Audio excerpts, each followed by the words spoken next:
TV Uttar Pradesh देख रहे हैं आप। मैं हूं आपके साथ राधिका राज। आज इस स्पेशल स्टोरी में बात होगी संभल की। संभल में बवाल थमने का नाम नहीं ले रहा है, जहां एक के बाद एक संभल से जुड़े मामले सामने आए जा रहे हैं। तो संभल में क्या कुछ चल रहा है, जानेंगे विस्तार से।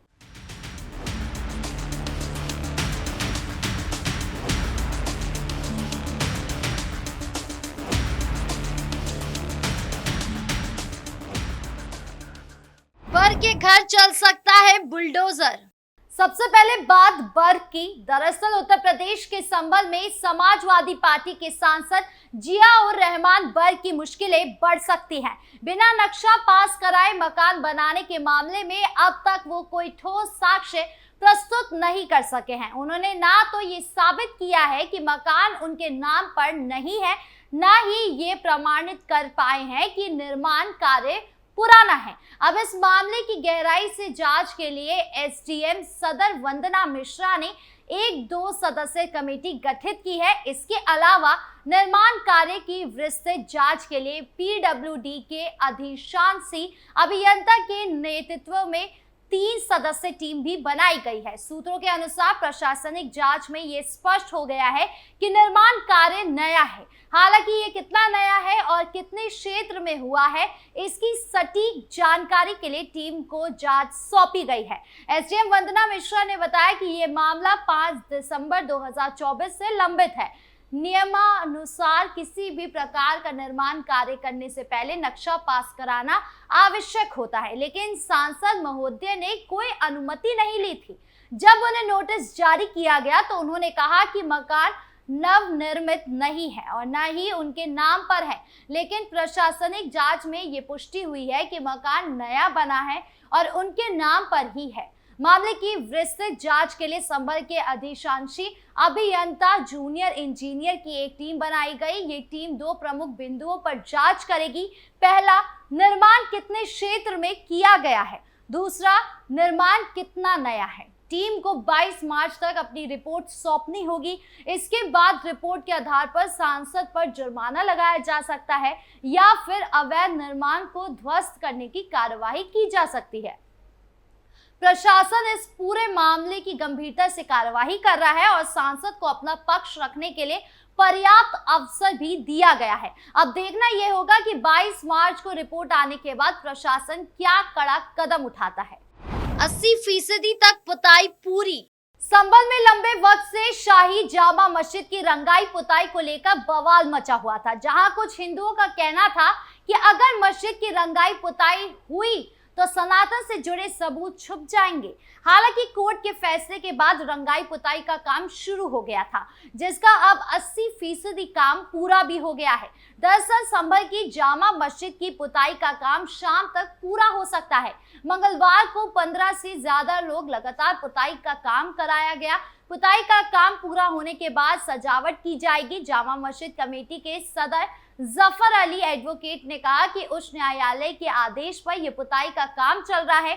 निगरानी एएसआई द्वारा की जा रही है। जामा मस्जिद कमेटी के सदर ने बताया कि मस्जिद के पिछले हिस्से का कुछ काम बाकी है। बाकी हिस्से में काम मंगलवार को किया गया है। बुधवार तक पूरी तरह पुताई का काम पूरा हो जाएगा। इसके बाद सजावट होनी है। वहीं दूसरी ओर मस्जिद के पिछले हिस्से में जहां पुताई लगभग पूरी हो चुकी है, वहां लाइट लगाकर सजावट भी करना शुरू हो गया है।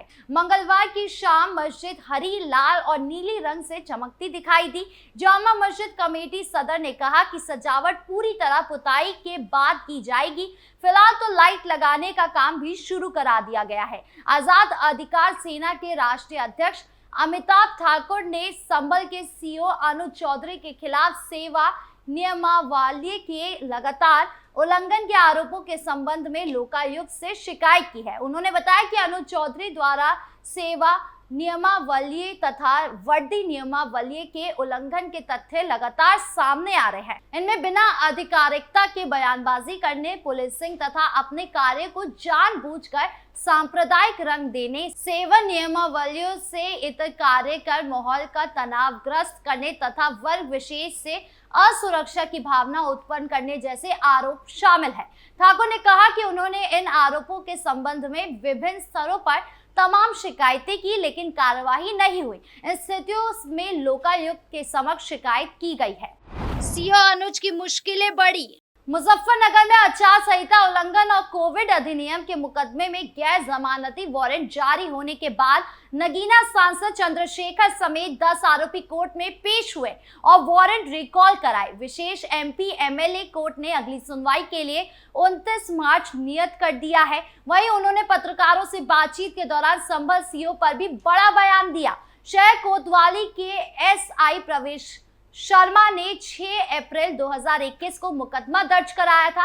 आसपा कार्यकर्ता अध्यक्ष चंद्रशेखर के साथ रोहाना टोल प्लाजा पर एकत्र हुए और जुलूस के रूप में क्षेत्र के बहेड़ी की ओर चले गए। पुलिस को सभा की अनुमति नहीं दिखाई गई। पुलिस ने आसपा अध्यक्ष समेत 17 आरोपियों के खिलाफ आरोप पत्र दाखिल किया था। प्रकरण की सुनवाई विशेष एमपी एमएलए कोर्ट में चल रही है। सोमवार को मामले की सुनवाई हुई। सांसद चंद्रशेखर, मोहित, मयंक, गोविंद, रजत, निठारिया, मोना गौतम, अनुज, कपिल, अजय, अंबेडकर, विकास, गौतम अली जैसे कोर्ट में पेश हुए। मुजफ्फरनगर जनपद में आजाद समाज पार्टी के अध्यक्ष एवं नगीना सांसद चंद्रशेखर ने कहा कि सीओ अनुज चौधरी हमारे इलाके के हैं।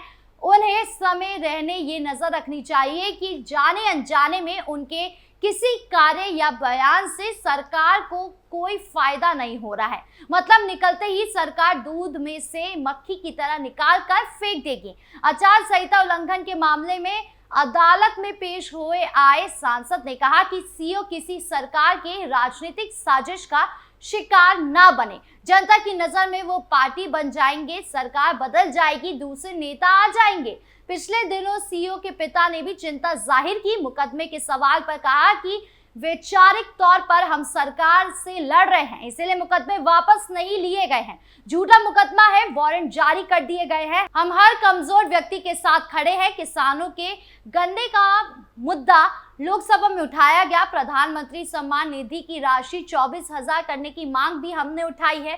देखने वाली बात यह होगी कि सरकार इर्द पर कितना खर्च करती है। आचार संहिता उल्लंघन और कोविड अधिनियम के मुकदमे में गैर जमानती वारंट जारी होने के बाद नगीना सांसद चंद्रशेखर समेत 10 आरोपी कोर्ट में पेश हुए और वारंट रिकॉल कराए। विशेष एमपी एमएलए कोर्ट ने अगली सुनवाई के लिए 29 मार्च नियत कर दिया है। नेजा मेला पर मचा बवाल। इसी कड़ी में नेजा मेला को लेकर भी जमकर बवाल चल रहा है। जहां सालों से चलते आ रहे संभल के मेले पर अब प्रशासन ने रोक लगा दी है, जिसके बाद मुस्लिम समुदाय ये आरोप लगा रही है कि ये सब मुसलमानों को टारगेट करने के लिए किया जा रहा है। दरअसल उत्तर प्रदेश के संभल में नेजा मेला के आयोजन पर बवंडर मचा हुआ है। अपर पुलिस अधीक्षक ने जब नेजा मेला के आयोजन की अनुमति को लेकर 2 टूक शब्दों में साफ इंकार कर दिया कि लुटेरों के नाम पर मेले की अनुमति नहीं दी जाएगी, क्योंकि जिस नेजा मेले की अनुमति मांगी गई वो महमूद गजनवी के भांजे सैयद सलार मसूद गाजी की याद में आयोजित किया जाता था। संभल में 2 दिन का मेला आयोजित किया जा रहा है, जो कि एक सदर कोतवाली इलाके में और दूसरा शाहबाजपुर गांव में। इस गांव के ग्राम प्रधान और कुछ ग्रामीणों के मुताबिक साल 2023 में शाहबाजपुर गांव में इस मेले का नाम बदल गया और मेले का नाम सद्भावना रख अनुमति ले ली गई। बताते हैं कि मंगलवार को अब फिर सद्भावना नाम के गांव की मेला कमेटी के लोग एसडीएम के यहाँ पहुंचे, जिन्होंने सद्भावना नाम के मेले की अनुमति 2023 का हवाला देते हुए मेला लगने की इजाजत मांगी। मेला कमेटी से एसडीएम वंदना मिश्रा ने अभी विचार करने की बात करते हुए